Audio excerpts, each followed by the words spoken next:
Welcome back to the Swamp247 Podcast. I'm Thomas Goldkamp here with Jacob Rudner. A special episode of the podcast today. We've had a lot of breaking news. In fact, it seems like whenever we shoot an episode of the Swamp247 Podcast, you can pretty much bank on as soon as we post it up to YouTube and the audio platforms, within like 2 hours, there's going to be some major breaking news. So, Jacob, two major news items yesterday. Florida has now hired its new head basketball coach. They have hired Todd Golden out of San Francisco, and we'll get to him in just a second. The other bit of news, Emory Jones, after going out there for the first two practices of the spring, has officially entered the NCAA transfer portal, or at least informed the coaches that he plans to. They've both put out statements at this point confirming that, both Emory and the program. So those are the two news items we're going to tackle today. Let's start with the basketball hire, Jacob. Obviously, Florida had to fill Mike White's shoes after he left for Georgia.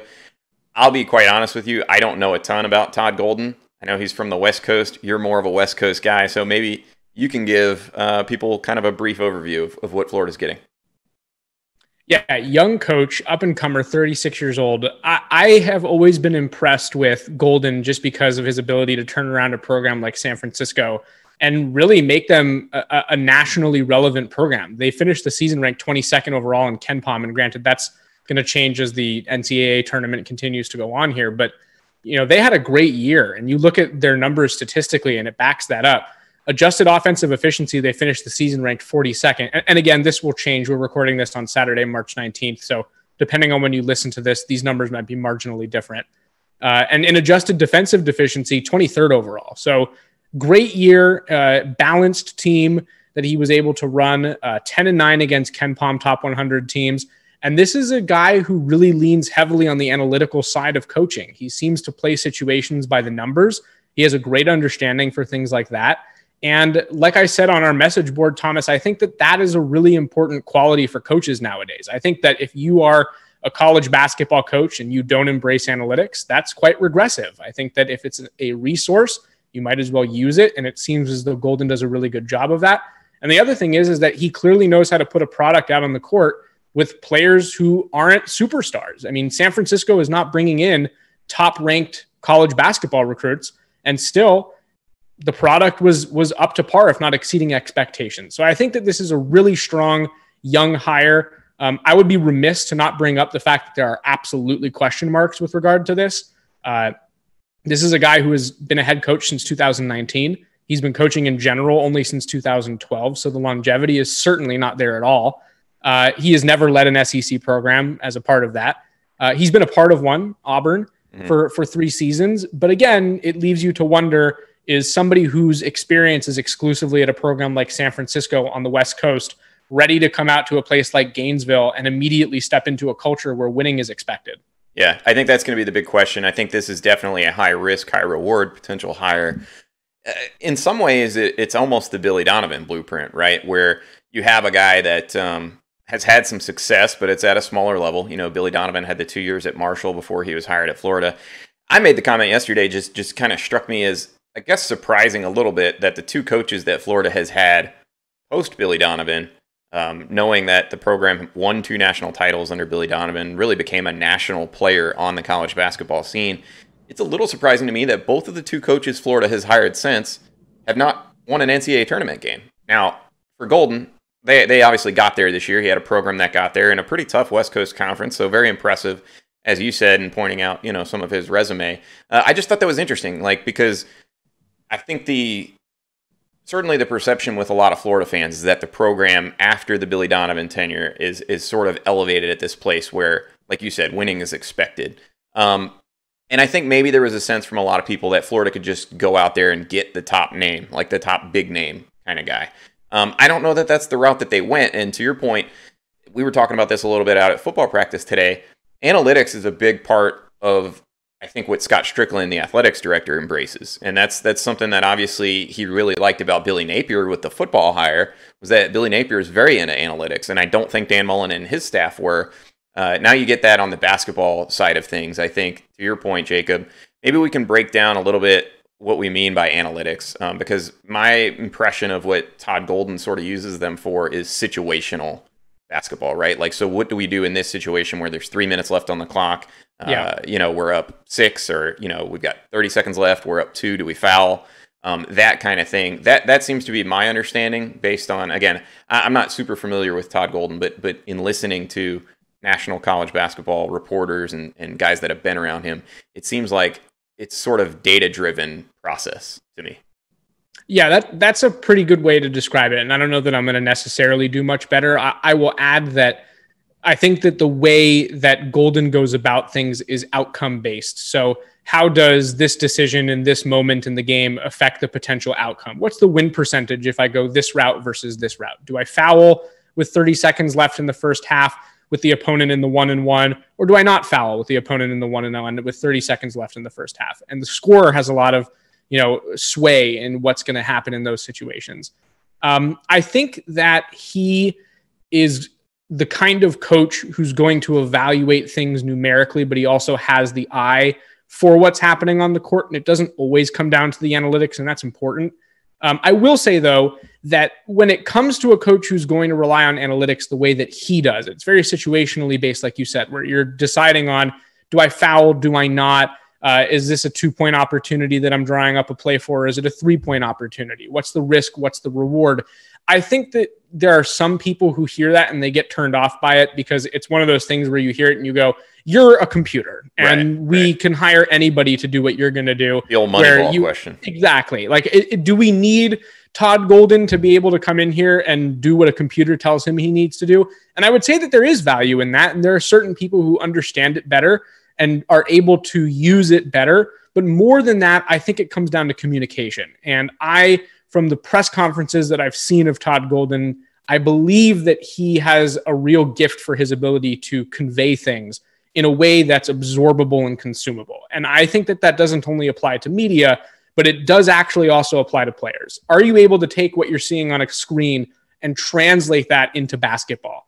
Are guys who come into your program able to understand that? And that's what I think is the difference between some guy you pull off the street who can read the numbers and tell a team what to do versus somebody who really understands those at a deep level and is able to convey them at the same strength. Yeah, I think that's a good point because, Mike White, I think, was very efficiency focused, not so much the situational, and I could be wrong on this, but my impression was that Mike White was very focused on offensive and defensive efficiency and studied those numbers a lot, the Ken Pom type numbers. I don't know if he incorporated so much of the situational, by the numbers approach. But your point about being able to explain it in a digestible way to your players being important, I think that was one of the things that was missing under Mike White. And I think when you sit down with him, I talked about this on a previous episode of the podcast, when Mike White was first hired, he brought in the media behind closed doors and kind of basically ran us through sort of a film session that he would have with his guys and all the things he's looking at, the X's and O's. Here's where we wanted you on this set play. And he kind of walked us through all that. And it was very clear that Mike White knew X's and O's. He knew the counter to different, schemes, different looks, and could do all that. But I thought it got lost in translation sometimes to his players in the sense of, like you said, it just didn't necessarily connect on the why all the time is the impression that I got. And that led to some of the inconsistency. So if Florida can have a guy that can do that, I think that's very important. I think the other thing, moving forward a little bit towards, I guess, what Florida needed in this hire. I kind of was talking about this at the basketball game with someone the other day. I thought Florida there were sort of two options that they had to take with this hire. One, they had to go either young up-and-comer and try to catch lightning in the bottle again, or they had to kind of hire a proven name, pull a proven name from somewhere else. And that was always going to be the harder play. Can you pull a Scott Drew or something like that?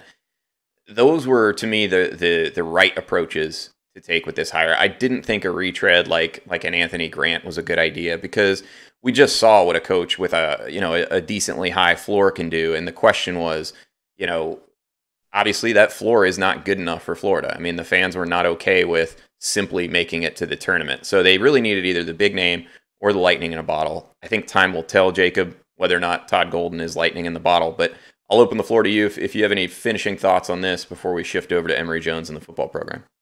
Yeah, I think I really like what you said because I do agree that there were two options. And I would add to that in my opinion, it's early, and it really is just my opinion, I think Florida went the right direction. And the reason for that is because I think if you go with somebody proven, you're bringing somebody in who's going to try and maintain what they had somewhere else. And that might not work in a place like Gainesville. Whereas if you're bringing in a guy like Todd Golden, who has never experienced the big program culture, who has coached only as a head coach at a school like San Francisco, he needs to recreate a lot of things now. And granted, that's a tall task.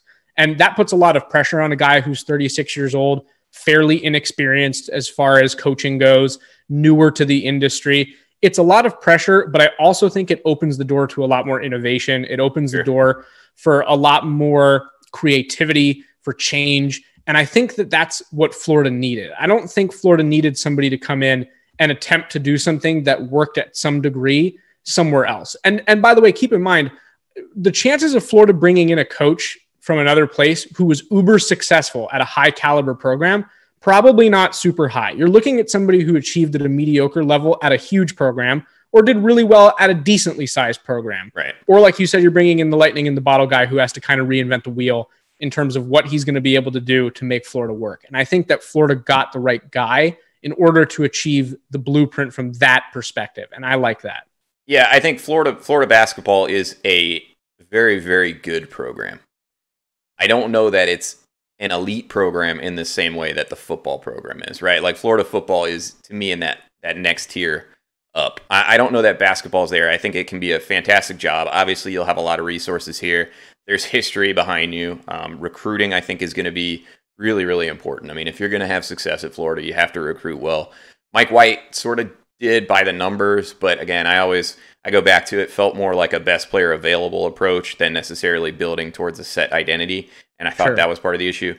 But, I think at this point, that is the hire. I think you got to be patient. This is not, basketball. You're not going to win every game. So let's see how he does in terms of piecing together a roster via the transfer portal, via recruiting. There's going to be a lot to watch unfold. I do like the approach of going with a young guy that's very analytics driven. As far as type of basketball, I love that his philosophy seems to mirror the Bruce Pearl system. A lot of pace, a lot of three-point shooting, defending the three-point line, I think are big priorities for Todd Golden team. So it's going to be fun to watch unfold. But let's take a quick commercial break, and we'll be right back on the other side, breaking down Emory Jones' decision to transfer right after this. Welcome back to the Swamp247 Podcast. I'm Thomas Goldkamp here with Jacob Rudner. Jacob, we were just talking about this yesterday on the podcast about the quarterback position, and I think you made the point that the best version of competition for Anthony Richardson was to have a guy that could push him like an Emory Jones. Walk me through the thought process now that Emory's gone, because there are, in my opinion, there's some benefits both ways. Yeah. I will start by saying that I'm not going to walk back my comments from yesterday. I still do stand by the fact that it is important and was important for a young guy like Anthony Richardson to have an older quarterback in the room like Emory Jones, who was able to not only be a mentor and a friend and whatever the case may be off the field, but to be a competition person on the field. And I think that was important. I don't think that point goes away. However, I do still see benefit to the developments that have happened at Florida in the last 24 hours in their quarterback room. And that is this: for a new coaching staff to be able to now spend 90% of spring ball focusing on the guy who is more than likely going to be the starting quarterback in the fall, Anthony Richardson, there is benefit to that. You have an entirely new offense. You have a new head coach. You have a new offensive coordinator. And now, rather than trying to figure out who's going to be under center on day one, you pretty much know who your guy is going to be. It's 99% going to be Anthony Richardson. I think it would surprise everybody if it isn't. Yeah. And now they actually get to devote their attention to him. So did I see value in competition with Emory Jones in the fold? Totally. And I'm not taking that away. And I think that is a potential negative now that he is no longer a part of the picture. However, is there still upside to this? I think absolutely. I think it clears up the picture much earlier. Had this happened later in camp, I think it would have actually been a disservice. And right now, I think it's totally salvageable. Yeah, I think the biggest thing is you're not sort of wasting reps. And if Emory was around in the fall, they wouldn't be wasted reps. But look, I'll be honest with you. I would have put a 90% chance of Emory leaving after the spring. I think talking to people around the program, it was very much a case of he had really kind of hoped to be able to graduate in December and make that move. And I think the hiccup in not being able to graduate then and having to graduate in the spring, now you got to worry about whether or not, your credits, which credits are going to transfer over to whichever new school you go to. And look, there's a lot of hoops that you have to jump through with that. And so by going through the spring and then transferring, that whole process is a lot smoother. So I'm a little bit surprised that he kind of was out there for the spring. I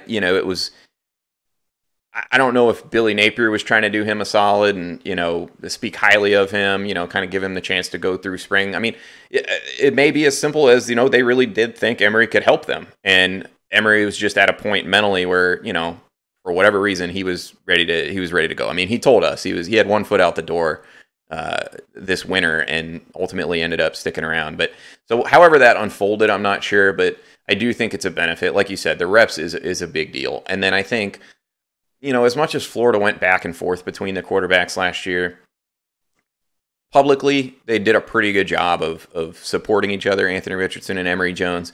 Not sure that all the players necessarily had that same attitude. And it did create some issues within the locker room. I don't think that those issues would have continued with a new coach, but now you don't have to worry about it. And so right. I think we're both in full agreement. Anthony Richardson will end up being the starting quarterback, barring injury. I think maturity is a big deal for him going forward. He needs to continue to mature in ways of simply keeping himself healthy, right? Like this is not a guy that can now afford to be dancing in the hotel room, the night before a South Carolina game and get hurt and end up on the injury list. Those are the little things he's going to have to figure out. Jacob, I want to ask you an interesting question because Florida does still have, for the fall, with Emory Jones gone, they still got 5 scholarship quarterbacks that are going to be on the roster. One of them we haven't seen yet. That's the signee, Max Brown, who will be here in the summer. Before I ask you if Florida should take a transfer quarterback, because I think experience, there's that part of me where I look at those 5 guys, or at least right now the 4 guys we're seeing in the spring, and I'm like, I don't know, man. Right. Where are you at with what we've seen, I guess, so far from the 4 quarterbacks in the spring? I know it's been limited viewing windows. And then is there any merit to the idea of taking maybe a guy that's comfortable coming in, has a little bit more veteran experience, but maybe coming in knowing he may be a backup? Like, would you even go that route at all?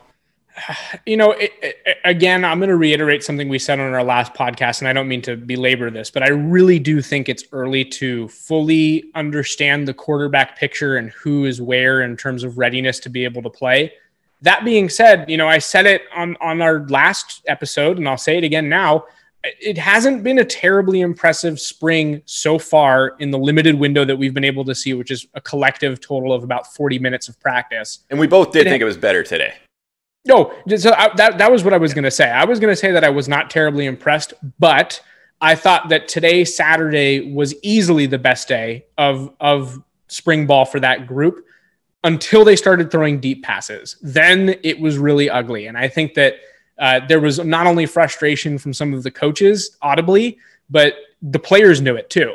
Jack Miller, for example, the sophomore who transferred from Ohio State, he was shaking his head after he was throwing the ball. I mean, he was visibly upset by the way that he was practicing today on Saturday. So I think that there is an early cause for a minimal amount of concern with this unit just because it hasn't been overwhelmingly positive yet.